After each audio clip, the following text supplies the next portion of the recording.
from Edward Mendell House and what he had to say in a private meeting with Woodrow Wilson, president between 1913 and 1921, from the private papers of Woodrow Wilson. Quote, "Very soon, every American will be required to register their biological property in a national system designed to keep track of the people, and that will operate under the ancient system of pledging. By such methodology, we can compel people to submit to our agenda, which will affect our security as chargeback for our fiat paper currency. Every American will be forced to register or suffer not being able to work and earn a living.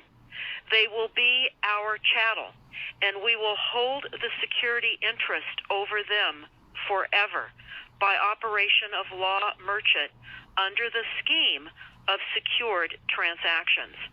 Americans, by unknowingly or unwittingly delivered the bills of lading to us, will be rendered bankrupt and insolvent, forever to remain economic slaves through taxation secured by their pledges.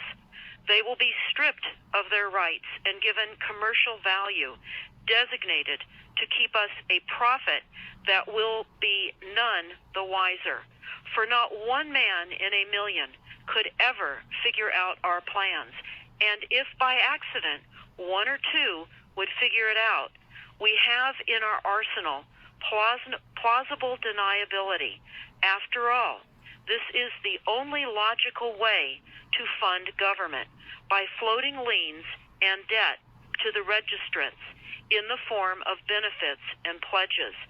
This will inevitably reap us huge profits beyond our wildest of expectations and leave every American a contributor to this fraud, which we will call social insurance.